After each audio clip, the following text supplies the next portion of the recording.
నామమే అమృతం, శ్రీరామ కీర్తనం సుకృతం. ఈ రామచంద్రుడే లోకరక్షయని అంతరాత్మ పలికే.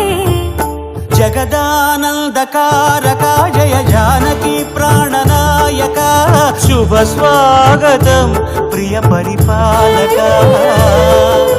జగదానందకారక జయ జానకి ప్రాణనాయక, శుభ స్వాగతం ప్రియ పరిపాలక. మంగళకరమౌ నీరాక, ధర్మానికి వేదిక అవుగాక, మా జీవనమేక పావనమౌగాక.